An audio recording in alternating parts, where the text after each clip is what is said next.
చూడండి, దేవుడు ఈ భూమి మీద 3.5 సంవత్సరం కాల వ్యవధి ఆయన ఏం చేశాడంటే పరలోక రాజ్య సంబంధమైనటువంటి సువార్తను ప్రకటిస్తూ, స్వస్థతలు జరిగిస్తూ, పరలోక రాజ్యాన్ని గురించి ప్రకటిస్తూ, మారు మనసు గురించి, రక్షణ గురించి అనేక స్వస్థత కార్యాలు దేవుడు జరిగిస్తూ సువార్తను ప్రకటిస్తూ వెళ్ళాడు. అయితే తనతో పాటు ఉన్నటువంటి ఆ మనుషులు ఎంతమంది, శిష్యులు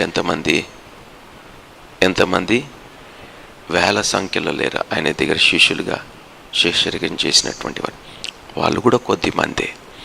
అయితే యేసుక్రీస్తు ప్రభువారు ఉన్నంత కాలము కూడా వారు ఏమాత్రం కూడా పని చేయలేదు. యేసుక్రీస్తు ప్రభులు వారితో ఉన్నంత కాలము కూడా వారికి ఏమాత్రం కూడా దేవునిలో ఉన్నటువంటి శక్తి వారిలో లేదు. దేవునితో కలుసున్నంత కాలము కూడా దేవునిలో ఉన్నటువంటి ప్రసన్నత, యేసుక్రీస్తు ప్రభుల వారిలో ఉన్నటువంటి అభిషేకము, యేసుక్రీస్తు ప్రభుల వారిలో ఉన్నటువంటి ప్రార్థనా బలము తనతో పాటు ఉన్నటువంటి శిష్యుల దగ్గర లేదు. వారు కూడా చిన్నమందే. అయితే మనతో అంటున్నటువంటి మాట ఏమంటున్నాడంటే, చిన్నమందా మీరేం చేయొద్దు, భయపడవద్దండి. హల్లెలూయా, హల్లెలూయా. అందుకే హగ్గయి 2వ అధ్యాయం చూసినట్లయితే, యేసయ్యా మీకు స్తోత్రం. హగ్గయ్య, యేసయ్యా మీకు స్తోత్రం తండ్రి. యేసయ్యా 5వ వచనం నుండి చదివి వినిపిస్తాను. మీరు ఐగుప్తు దేశం నుండి వచ్చినప్పుడు నేను మీతో చేసిన నిబంధన జ్ఞాపకము చేసుకొనుడి. నా ఆత్మ మీ మధ్యన ఉన్నది గనుక భయపడుకుడి. హల్లెలూయా. దేవుడు ఇచ్చినటువంటి వాగ్దానం ఏంటంటే మీరు ఐగుప్తు దేశంలో నుండి వచ్చినప్పుడు అంటే లోకం నుండి మీరు వెలుపటికి వచ్చినప్పుడు, ఐగుప్తు దేనికి సాదృశ్యం అంటే లోకానికి సాదృశ్యం.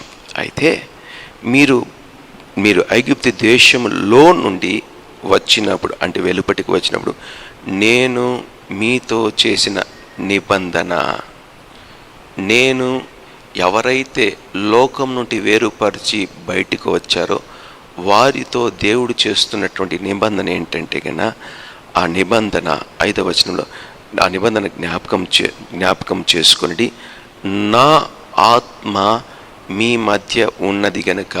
హల్లెలూయా. ఎవరి ఆత్మ ఉన్నదంటే దేవుని యొక్క ఆత్మ. ఎవరి ఆత్మ అంటే నిబంధన ఎవరైతే చేశారో ఆయన యొక్క ఆత్మ. ఎవరి యొక్క ఆత్మ, ఎవరి నిబంధన అంటే యేసుక్రీస్తు ప్రభుల వారి యొక్క నిబంధన. ఎవరైతే ఐగుప్తు దేశం నుండి బయటికి విడిపించాడో ఆయన చేసినటువంటి నిబంధన. ఆయన అంటున్నటువంటి మాట, నా ఆత్మ మీ మధ్యన ఉన్నది కనుక. హల్లెలూయా, హల్లెలూయా. అందుకే శిష్యులు 12 మంది యేసుక్రీస్తు ప్రభుల వారితో ఉన్నంత వరకు కూడా వారికి ఎటువంటి భయము లేకుండా ఉండింది. హల్లెలూయా. వారిలో దేవుని యొక్క ఆత్మ పని చేయనప్పటికీ, దేవుని యొక్క శక్తి లేనప్పటికీ, ప్రార్థన లేనప్పటికీ, విడుదల కలిగించగలిగినటువంటి శక్తి లేనప్పటికీ కూడా యేసుక్రీస్తు ప్రభులు వారు వారితో ఉన్నంత కాలము కూడా వారి జీవితాలు కొనసాగింపబడుతూ వచ్చేది. భయము లేకుండా వారు బ్రతుకుతూ వచ్చారు. దేవుడు పిలిచాడు, విడిచిపెట్టారు. దేవుడు పిలవంగానే లోబడ్డాడు, విడిచిపెట్టారు.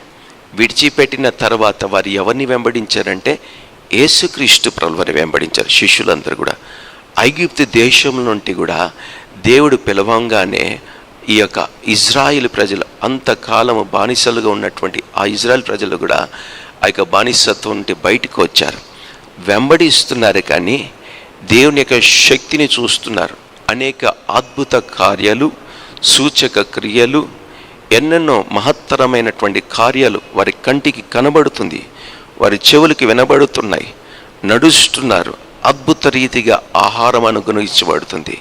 ఇందాక పాట పాడేటప్పుడు కూడా మోషే ప్రార్థించగా వారికి ఏమి కుమ్మరించబడ్డది? మన్నా కుమ్మరించబడ్డది. అనుకోని రీతిగా ఎవరు అన్ని లక్షల మందికి ఎవరు పొయ్యలు పాత్రలు పెట్టి ఎవరు భోజనం నీళ్లు ఎక్కడా తెచ్చి వారు వండలేదు. అద్భుత రీతిగా దేవుడు ప్రార్థన చేసిన వెంటనే మోషే ప్రార్థించగా మన్నాను కురిపించినటువంటి దేవుడు. హల్లెలూయా. ఈ మన్నా ఎవరికి ఆహారం అంటే గన పరలోకంలో దేవదూతలు తినేటటువంటి ఆహారం అని పరిశుద్ధ గ్రంథం సెలవిస్తుంది. అదే రీతిగా యెహోషువ ప్రార్థించగా ఏమాగిపోయాయి అంటే గన సూర్యుడు చంద్రుడు, అంటే ఈ కార్యాలన్నీ కూడా జరగడానికి గల కారణం ఏమిటి అని మనం ఆలోచిస్తే గన దాన్ని కొంచెం లోతులోకి వెళితే గన ఈ యొక్క సృష్టి యావత్తుకు కూడా సర్వ అధికారి ఎవరి అంటే గన సృష్టికర్త ఒకడే. ఈ సృష్టి యావత్తుకు సృష్టికర్త ఒకడే. అయితే సృష్టి ఎవరికి లోబడుతుంది అని మనం ప్రశ్న వేసుకుంటే ఎవరైతే సృష్టించారో వారికే లోబడుతుంది. అయితే మోషే ప్రార్థిస్తే పరలోకం నుండి మన్నా రావడం ఏంటి? యెహోషువ ప్రార్థిస్తే సృష్టింపబడినటువంటి సూర్య చంద్రులు ఎందుకు ఆగిపోయాయి అని ఒక ప్రశ్న మనలో కలిగితే గన, నా ప్రియమైనటువంటి దేవుని సంగమా, దేవుడు ఆజ్ఞాపిస్తే కానీ మన్నా కిందికి, అంటే మోషే ప్రార్థించేటప్పుడు మోషే యొక్క స్వరం ఏ రీతిగా మార్చబడిందంటే, నా ఆలోచనలో దేవుడిచ్చినటువంటి ఆలోచనలో నుండి నేను మాట్లాడుతున్నా. మోషే ప్రార్థిస్తున్నప్పుడు మోషే యొక్క స్వరం ఏ రీతిగా మార్చబడిందంటే గన యేసుక్రీస్తు ప్రభుల వారి యొక్క స్వరంలాగా మార్చబడ్డది. హల్లెలూయా. నా ప్రియమైనటువంటి దేవుని యొక్క సంగమా, అంటే దేవుడు ఆజ్ఞాపిస్తే తప్ప పరలోకంలో ఉన్నటువంటి ఆహారం ఈ భూమి మీదికి రాదు. హల్లెలూయా. రెండవది, యెహోషువ ప్రార్థించగా, ఎవరు ప్రార్థించగా? యెహోషువ ప్రార్థించగా సూర్యుడు చంద్రుడు, అంటే సృష్టిలో మనతో పాటు భాగమైనటువంటి సూర్యుడు చంద్రుడు కూడా ఆగిపోయి ఉన్నారు. హల్లెలూయా. అంటే యెహోషువ స్వరము ఏ రీతిగా మార్చబడ్డది? యేసుక్రీస్తు ప్రభుల వారి యొక్క స్వరములాగా, యేసుక్రీస్తు ప్రభుల వారి యొక్క స్వరములాగా యెహోషువ స్వరం యేసుక్రీస్తు ప్రభుల వారి యొక్క స్వరముగా మార్చబడిపోయాది. హల్లెలూయా. హల్లెలూయా. నా ప్రియమైనటువంటి దేవుని యొక్క సంగమ, అంటే మనం ప్రార్థన చేసేటప్పుడు ఏ రీతిగా మన స్వరాలు మార్చబడాలంటే కన్నా సృష్టిలో ఉన్నటువంటి ప్రతిదీ కూడా మన మాటకు మన శబ్దానికి లోబడునంతగా మన యొక్క ప్రాణ ఆత్మ దేహము అంతటి పరిశుద్ధంగా మార్చబడాలి. హల్లెలూయా. అంతటి పరిశుద్ధంగా మార్చబడాలి. హల్లెలూయా. నా ప్రియమైనటువంటి దేవుని బిడ్డలారా, మనం ప్రార్థిస్తామే కానీ మన స్వరము ద్వారా మన శబ్దం ద్వారా నా పక్కన ఉన్నటువంటి వాడే వినడు. అంటే ఆ స్వరములో ఏమి లేదంటే కన్నా శక్తి లేదు. ఆ స్వరంలో ఏం లేదు, శక్తి లేదు. అయితే మోషే ప్రార్థిస్తే ఎందుకు ఆ యొక్క పరలోకంలో ఉన్నటువంటి ఆహారం కిందకు వచ్చేదంటే గన దేవుడు ఎన్నిక చేసుకున్నటువంటి ప్రజలకి దేవుడు ఆహారాన్ని అనుగ్రహించేటటువంటి వాడు. హల్లెలూయా. హల్లెలూయా. ఆ ఆహారాన్ని పొందుకోవాలన్నా కూడా ఈ యొక్క మోషే గారు ఏం చేశారు? వెళ్తుంటే దేవుడు ఆహారాన్ని పంపించేయలే, ఊరికైనా పంపించేలే యేసయ్య కూడా. అయితే దేవుణ్ణి అడుగుతూ వచ్చారు. అంటే విడిపించినటువంటి ఈ ప్రజలకి ఆహారం కావాలని, దారిలో వెళ్ళేటప్పుడు వారికి కావాల్సినటువంటి బలం కావాలని, శక్తి కావాలని యేసు ప్రభులు వారికి తెలీదా? తెలుసు కదా. ఉదయాన్నే లేచిన వెంటనే 8-9కి టిఫిన్ దేవుడు పంపించేసి ఉండొచ్చు కదా. మధ్యాహ్నం 12-1 గంట అవుతానంటే భోజనం సిద్ధపరిచి పంపించేసి ఉండొచ్చు కదా. లేదు. యేసుక్రీస్తు ప్రభుల వారు ఎప్పుడు పంపించారంటే కన్నా మోషే, అంటే నాయకుడు ప్రార్థన చేసిన తర్వాత, నాయకుడు వారి యొక్క అవసరతలు వారు ఎరిగిన తర్వాత దేవునికి మొరపెట్టాలి. దేవునికి మొరపెట్టాడు. యేసుక్రీస్తు ప్రభుల వారికి మొరపెట్టాడు. మనకి అవసరత ఉందని దేవునికి తెలుసు. అయినను కూడా మనం ఏం చేయాలంటే మన దగ్గర నుండి దేవుడు ఆలకించే దేవుడు అయిన ఉంటున్నాడు. హల్లెలూయా. అంటే మన దగ్గర నుండి దేవునికి రెస్పాండ్ అయితే తప్ప దేవుడు మనకు అనుగ్రహిస్తాడు. అయితే దేవుడు రెడీగా ఉంటాడు. యేసయ్య సిద్ధంగా ఉంటాడు. ఎందుకో తెలుసా? నువ్వు ప్రార్థన చేస్తే నా బిడ్డ యొక్క ఆకలి తీర్చాలని, నా కుమారుని యొక్క, నా కుమార్తె యొక్క ఆకలి తీర్చాలని నా యేసయ్య కూడా సిద్ధంగా ఉంటాడు. అయితే నీ దగ్గర నుండి ఆయన ఏం కోరుకుంటున్నాడు తెలుసా? నా కుమారుడు, నా కుమార్తె నాతో మాట్లాడాలి, నన్ను అడగాలి అని ఎంతో ప్రేమతో ఎదురు చూస్తుండేటటువంటి దేవుడు. అందుకే అడిగిన వెంటనే వారికి ఏమొచ్చేదంటే ఆకాశం నుండి మన్నా వచ్చేసేది. హల్లెలూయా. అది ఎవరి ఆహారం అంటే కన్నా దేవదూతల దగ్గర ఉండేటటువంటి ఆహారం, వారు భుజించేటటువంటి ఆహారం. హల్లెలూయా. ఈ యొక్క యెహోషువ జీవితంలో కూడా సూర్యుడు, చంద్రుడు ఆగిపోయారు. వాళ్ళు ఎందుకు ఆగిపోయారు? వారు విజయము పొందేటంత వరకు కూడా అది అలాగే ఉండిపోయాయి. సూర్యుడు, చంద్రుడు అంటే సృష్టించినటువంటి యేసుక్రీస్తు ప్రభుల వారి మాటకే అవి లోబడతాయి. అయితే యెహోషువ ప్రార్థన చేయగా దేవుడు ఏం చేశాడు? వాటిని ఆపేశాడు. ఈ రోజున నీకు వ్యతిరేకంగా ఉన్నటువంటి ప్రతి కార్యము కూడా నీకు అనుకూలంగా దేవుడు మార్చడానికి మనం ఏం చేయాలంటే ప్రార్థన చేయాలి. మనం యేసయ్యతో మాట్లాడాలి. మనం యేసయ్యతో మాట్లాడితే ఖచ్చితంగా నా యేసుక్రీస్తు ప్రభువారు మనకు సహాయం చేస్తాడు. ఆయన మనకు సహాయం చేస్తాడు. కొంతమంది అంటూ ఉంటారు, నేను ఎన్ని సంవత్సరాలు ప్రార్థన చేసినా, ఎన్ని నెలలు నేను ఉపవాసం ఉన్నా, నా కన్నీరు మున్నీరై ఏరులై పారినా నాకు జవాబు దొరకడం లేదే. అంటే నీ ప్రార్థనలో మొదటిగా శక్తి లేదు. నీ ప్రార్థనలో దేవుని, నీ యొక్క పాత స్వరం విడిచిపెట్టి కొత్త స్వరం నీకు యేసుక్రీస్తు ప్రభుల వారికి వినబడాలి. హల్లెలూయా. అంటే నీ స్వరం మార్చబడాలి. రెండవది నీ ప్రార్థన కూడా. హల్లెలూయా. నీ ప్రార్థనలో ఏముండాలంటే తూతూ మంత్రంగా కాకుండా, పెదవులతో కాకుండా, ఆచార సంబంధంగా కాకుండా నీ ప్రార్థనలో శక్తి పొందుకున్నంత వరకు కూడా నువ్వేం చేయాలంటే ప్రార్థన చేసేటటువంటి వాడుగా ఉండాలి. ప్రార్థన చేసేటటువంటి దానవుగా ఉండాలి.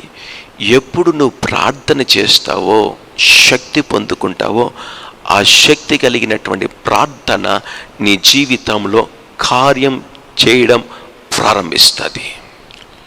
ఈ శక్తి కలిగినటువంటి ప్రార్థన నీ జీవితంలో నీ పట్ల కార్యాలు చేయడం ప్రారంభిస్తుంది. అయితే ఈ కార్యాలు ఎటువంటిగా ఉండాలంటే కన్నా ఆత్మ సంబంధమైనటువంటి ప్రార్థనలు నీలో ఉండాలి. లోక సంబంధమైనటువంటి కార్యాలు, కలాపాలు, వాటి గురించి నీ ప్రార్థనలు ఉండాలి. ఉదయకాలంలో కూడా నేను చెప్పాను, ప్రార్థన చేసేటప్పుడు మనం ఏం చేస్తామని చెప్పాను. అయితే యేసుక్రీస్తు ప్రభుల వారితో మాట్లాడేటప్పుడు మనం ఏం చేస్తామంటే కన్నా మనం చెప్పాల్సింది, మనము అంటే పోలీస్ స్టేషన్కి వెళ్ళినప్పుడు మనం ఏం చేస్తామో తెలిసి అన్నీ చెప్పేస్తూ ఉంటాం కదా. సో మనం కూడా ప్రార్థన చేసేటప్పుడు మనం ఏం చేస్తామంటే కన్నా అన్నీ దేవునికి చెప్పేస్తూ ఉంటాం. తప్పేమీ లేదు. అయితే అది ఆత్మ సంబంధమైనటువంటి కార్యాల విషయమందు నువ్వు ప్రార్థన చేస్తున్నావా, లేక శరీర సంబంధమైనటువంటి కార్యాల పట్ల నువ్వు ప్రార్థన చేస్తున్నావా? మొదటి ప్రశ్న. రెండవ ప్రశ్న ఏంటంటే తెలుసా, నువ్వు చేస్తున్నటువంటి ప్రార్థన సరైనదే కాదా అనేది కూడా నువ్వు చూసుకోవాలి. నువ్వు చేస్తున్నటువంటి ప్రార్థన నా యేసుక్రీస్తు ప్రభుల వారు ఆలకిస్తున్నాడా లేదా అనేది నువ్వు చూడాలి. రెండో విషయం. మూడవది, నువ్వు చేసినటువంటి ప్రార్థనకు నా యేసుక్రీస్తు ప్రభుల వారు నీతో ఏమైనా మాట్లాడతాడా లేదా అనేది కూడా ఈ మూడో కార్యం. ప్రార్థన అనంగానే మన వైపు నుండి అన్నీ వెళ్ళిపోతాయి. అయితే అవతల వైపు నుండి ఏమీ నీకు జవాబు రాదు. అవతల దిక్కు నుండి నీకు జవాబు ఏమీ రాదు. ఎందుకో తెలుసా? నువ్వు ఎదురు కూడా చూడవు. ప్రార్థన చేశాను, ప్రార్థన చేసి ముగించేసాను, ఆమెనని చెప్పేసి దేవుడు కార్యం చేస్తాడులే అని నువ్వు లేచి వెళ్ళిపోతున్నావు. లేదు లేదు లేదు, నువ్వు యేసుక్రీస్తు ప్రభుల వారి దగ్గర ఎదురు చూసేటటువంటి వాడుగా ఉండాలి. నువ్వు మాట్లాడినటువంటి ప్రతి మాటకు నీ ఎదుటున్నటువంటి వ్యక్తి దగ్గర ఎదురు చూసినట్లుగా, జవాబు కొరకు నిలబడినట్లుగా, యేసుక్రీస్తు ప్రభుల వారి సన్నిధానంలో మోకరించినటువంటి నీ యొక్క జీవితంలో నువ్వు ఏమి చేయాలంటే గన, నీ యొక్క ప్రార్థన ద్వారా దేవుడు ఆలకించబడినటువంటి ఆ ప్రార్థనకు నీవు జవాబు పొందుకున్నంత వరకు కూడా యేసుక్రీస్తు ప్రభుల వారి దగ్గర నువ్వు ఎదురు చూసేటటువంటి దానవుగా, ఎదురు చూసేటటువంటి వాడవుగా నువ్వు వేచి ఓపికతో సహనముతో దేవుని సన్నిధానంలో గడిపేటటువంటి వారుగా ఉండాలి. దేవుని సన్నిధానంలో ఎదురు చూసేటటువంటి వారుగా ఉండాలి. వ్యాపార వ్యక్తులు ఏం చేస్తారో తెలుసా? పెట్టుబడి పెడతారు. పెట్టుబడి పెట్టిన తర్వాత దానిలో వచ్చేటటువంటి వ్యాపారంలో నుండి లాభం కోసం కనీసం అంటే తక్కువలో తక్కువ 6 మాసాలైనా సంవత్సరాలైనా ఎదురు చూస్తూ ఉంటారు. వెంటనే లాభాలు ఏమీ రావు. నా ప్రియమైనటువంటి దేవుని బిడ్డలరా, అదే ప్రకారంగా చేసిన వెంటనే, ప్రార్థన చేసిన వెంటనే నీకు జవాబు వచ్చేయాలని నువ్వు కోరవద్దు. అయిన సమయంలో, తగిన కాలంలో ఓపికతో యేసయ్య వైపు ఎదురు చూస్తూరా, యేసయ్య వైపు కనిపెడుతూరా. ఓపికతో సహనముతో చేసినటువంటి ప్రార్థనకు జవాబు నా యేసయ్య దగ్గర నుండి రావాలని. ఏదో కొన్ని సందర్భాలను బట్టి ఒక అనుకూలత దొరికిందనుకుని ఇదే దేవుని యొక్క చిత్తమేమోని పరిగెట్టుకుంటూ వెళ్ళిపోవద్దు. పడిపోతావు, జాగ్రత్త. ఖచ్చితంగా పడిపోతావు. అది నీ ఆలోచన కాదు. దేవుని యొక్క చిత్తం నీలో నెరవేర్చబడాలంటే ఓపికతో సహనంతో వేచి చూడు. నువ్వు వేచి చూసినట్లయితే ఖచ్చితంగా సర్వశక్తి కలిగినటువంటి యేసుక్రీస్తు ప్రభువారు నీ జీవితంలో ఒక ప్రత్యేకమైనటువంటి శ్రేష్టమైనటువంటి గొప్ప కార్యం నువ్వు వేచి చూసినట్లయితే కనుక దేవుడు ఖచ్చితంగా దేవుడు జరిగిస్తాడు. ఓపికతో మౌనంగా ఉంటూ నెమ్మదిగా ఉంటూ యేసయ్య వైపు చూస్తురా, నా యేసుక్రీస్తు ప్రభుల వైపు చూస్తురా. దేవుడు ఖచ్చితమైనటువంటి కార్యం నీ పట్ల దేవుడు జరిగిస్తాడు. ఊరికే అనవసరంగా నీవు చెప్పిన వెంటనే, ప్రార్థన చేసిన వెంటనే నాకు జవాబు రాలేదే, కార్యం జరగలేదే అని మాట్లాడకు. నీవు చేసినటువంటి ప్రార్థన ఖచ్చితంగా నువ్వు చేసినట్లయితే చేసినటువంటి ప్రార్థన నువ్వు నమ్మి తీరుతావు. దేవుడి కార్యం జరిగించాడని నమ్మి తీరుతావు. ఎప్పుడైతే నువ్వు నమ్ముతావో చేసినటువంటి ప్రార్థనకు తగినటువంటి ప్రతిఫలం ఖచ్చితంగా నా యేసుక్రీస్తు ప్రభుల వారు నీకు అనుగ్రహించి తీరుతాడు. అంతే, ఆయన నా యేసయ్య అనుగ్రహిస్తాడు. ఎందుకో తెలుసా? ప్రార్థన చేశావు, దాన్ని నువ్వు విశ్వసిస్తున్నావు.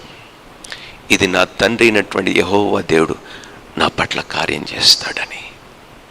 నా యేసుక్రీస్తు ప్రభుల వారు కార్యం చేస్తాడు. నువ్వు నమ్ముతున్నావు గనుక నువ్వు విశ్వసించినట్లయితే నా యేసుక్రీస్తు ప్రభుల వారు అన్నటువంటి మాట, నీ విశ్వాసము నిన్ను నీ యొక్క విశ్వాసము నిన్ను ఏమిగా మారుస్తుంది? స్వస్థపరుస్తుంది. హల్లెలూయా. నమ్మినటువంటి బిడ్డలు చెప్తాం హల్లెలూయా. అంటే నీలోనే ఉంది. నువ్వు స్వస్థపరచబడాలని అనుకుంటే నీలోనే ఉంది. హల్లెలూయా. ఏమి ఉందంటే గన నీలో విశ్వాసాన్ని బట్టే దేవుడు కూడా కార్యం జరిగిస్తూ వస్తాడు. హల్లెలూయా. అందుకే అన్నటువంటి మాట, నీ విశ్వాసము నిన్ను స్వస్థపరచును. హల్లెలూయా. ఎవరిని అంటే గన నాలో ఉన్నటువంటి విశ్వాసం నన్ను స్వస్థపరుస్తూ వస్తుంది. నీలో ఉన్నటువంటి విశ్వాసం నిన్ను స్వస్థపరుస్తూ వస్తుంది. హల్లెలూయా. ఎవరిలో ఉన్నటువంటి విశ్వాసమో కాదు, నీలో ఉన్నటువంటి విశ్వాసాన్ని బట్టే దేవుడు కార్యం చేస్తూ వస్తాడు. హల్లెలూయా, హల్లెలూయా. నా ప్రియమైనటువంటి దేవుని బిడ్డలారా, మరొక విషయం, మీరు అనేక మంది, చాలామంది లైవ్లో బిడ్డలు, ఎంతోమంది ఫోన్ కాల్స్ ద్వారా గొప్ప సేవకుడు అని చెప్పి, మంచి సేవకుడు అని చెప్పి, ఎంతో బలంగా వాడబడుతున్న సేవకుడు అని చెప్పి మీరేం చేస్తారో తెలుసా? మీరు చేసేటటువంటి కార్యం ఏదో ఆ సేవకునికి చేస్తే ఏదో జరిగిపోతుందని అని భ్రమలో మీరు బ్రతుకుతుంటారు. కాదు, కార్యం జరిగించేవాడు యేసుక్రీస్తు ప్రభుల వారు ఒక్కరే. నా యేసుక్రీస్తు ప్రభుల వరకురే. నీవు ప్రార్థన చేసినా, నేను ప్రార్థన చేసినా, బెనీహిన్ గారు ప్రార్థన చేసినా ఆలకించేది యేసయ్య, కార్యం జరిగించేది యేసయ్య. నా యేసయ్య ఒక్కరే. హల్లెలూయా. ఎందుకు ఈ విషయం చెప్తున్నానో తెలుసా? ఎంతోమంది ఈ భ్రమలో బ్రతుకుతున్నాడు. గొప్ప సేవకుడని, గొప్పవాడు ఏ మనుషులు లేదు, సేవకుడు కాదు, దేవుడు గొప్పవాడు, దేవుడు ఆయన. నీవు ఎవరు ప్రార్థన చేసినా ఆలకించేది ఎవరు? ఒకవేళ మీరు ప్రార్థన చేస్తున్నారు, నీ పక్కనున్నటువంటి బిడ్డలు ప్రార్థన వింటున్నారు అనుకోండి, మీకేమైనా సహాయం చేయగలుగుతారా? నువ్వు ప్రార్థన చేస్తున్నావు గంభీరంగా, నీ సేవకుడు వింటున్నాడు, నీకేమైనా సహాయం చేయగలుగుతాడా? లేదే. సహకరించగలడు కానీ సహాయం చేయవాడు యేసుక్రీస్తు ప్రభుల వారు. హల్లెలూయా, హల్లెలూయా. అయితే ఈ ఒక్క వాక్యాన్ని మీరు పట్టుకోనండి. మీరు ప్రార్థన దేని ద్వారా చేయాలంటే కనుక విశ్వాసముతో చేయాలి. నువ్వు ఏ ప్రార్థన అయితే చేస్తావో ఆ కార్యము దేవుడు చేసి ఉన్నాడని నువ్వు నమ్మితే దేవుడు ఖచ్చితంగా నీకు దేవుడు అనుగ్రహిస్తాడు. నా యేసుక్రీస్తు ప్రభువులు ఖచ్చితంగా అనుగ్రహిస్తాడు. హల్లెలూయా. నమ్మినటువంటి వారు చెప్దాం హల్లెలూయా.